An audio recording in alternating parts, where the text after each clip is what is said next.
A escuridão abissal tinha um cheiro peculiar.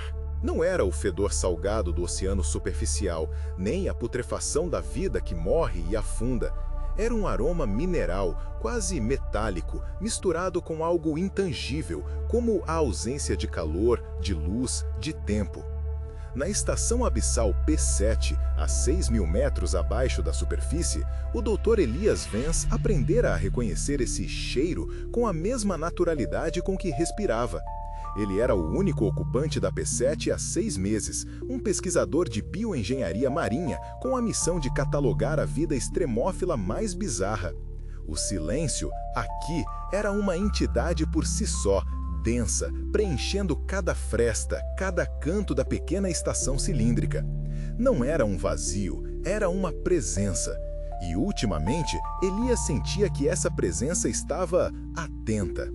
Começou com os sensores geológicos, pequenas anomalias, picos de energia que não se encaixavam em terremotos ou correntes submarinas. Um padrão pulsante, errático, vindo de uma fenda recém-descoberta, a fenda de Caronte. Elias tentou descartar como falha do equipamento, mas a frequência parecia sintonizada com algo mais visceral, quase uma batida de coração que ele conseguia sentir no peito.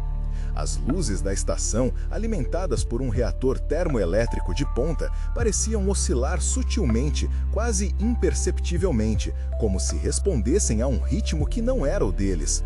Ele atribuía à fadiga, à solidão, à pressão constante que amassava não só o casco de titânio da P7, mas também sua própria sanidade. A verdadeira virada veio numa exploração de rotina pela fenda de Caronte. Em uma superfície rochosa antes estéril, Elias encontrou uma formação. Não era coral, nem anêmona, nem sequer uma rocha com concreções minerais. Era um musgo bioluminescente, de um tom púrpura esverdeado que não existia no espectro terrestre, pulsando com uma luz suave e intermitente.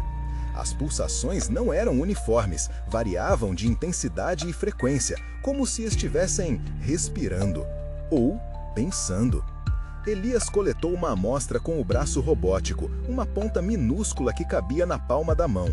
No laboratório, sob a lupa, as células do musgo eram uma aberração. Não eram eucarióticas nem procarióticas, eram outras.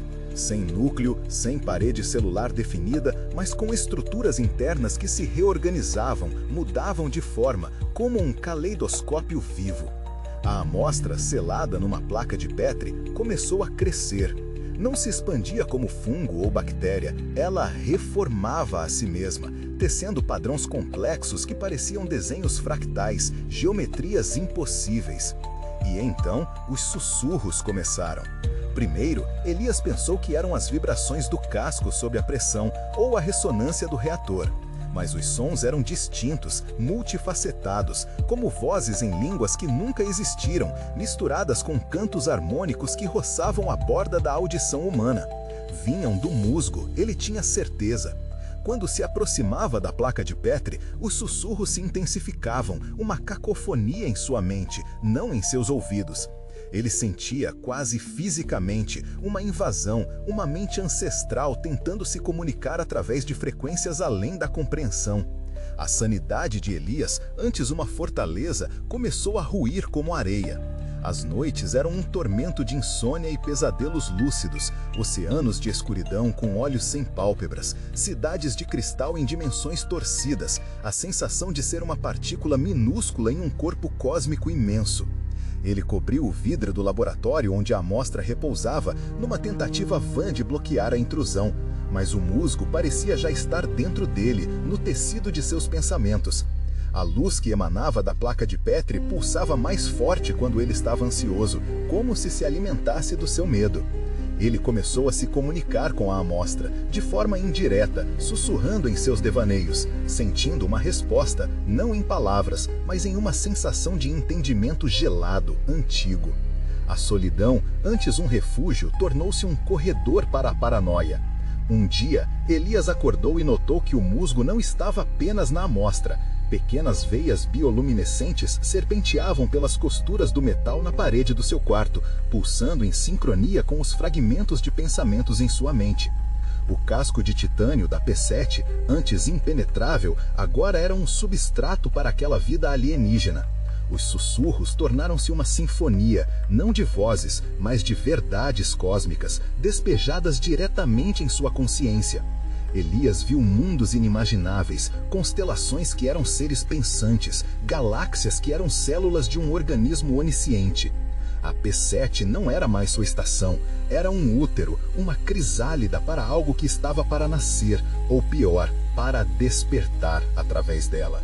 Ele percebeu então, a fenda de Caronte não era apenas uma fenda geológica, era uma ferida, ou talvez uma boca, para algo que dormia nas profundezas abissais desde antes que a Terra tivesse um nome.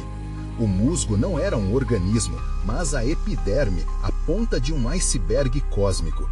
Era a manifestação de uma entidade sem forma, sem nome, que havia usado a estação P7 como um farol, um chamariz. E ele, Dr. Elias Vance, não era um pesquisador, mas um receptor. A entidade não queria se comunicar, ela queria absorver, queria transcender, queria se espalhar. O último registro de Elias não foi um diário, mas rabiscos frenéticos de símbolos que desafiavam a lógica humana, intercalados com frases fragmentadas. A grande escuridão, os cantos interiores, eles estão aqui, sempre estiveram. A câmera externa da estação P7, antes de sua transmissão ser cortada permanentemente, mostrou a estrutura de titânio agora totalmente coberta pelo musgo bioluminescente, pulsando com uma luz intensa e hipnotizante. O resgate nunca chegou, não havia notícias. A P7 tornou-se um monumento silente, um portal. Elias não era mais Elias, ele era parte do despertar, um novo receptor, uma nova consciência na vasta mente cósmica. E a grande escuridão, que antes era uma entidade adormecida, agora estava atenta. E o que a profundeza aprendeu através de Elias, ela começou a espalhar, sutilmente, pelas correntes oceânicas, subindo, subindo. Deixe seu like e se inscreva para mais vídeos.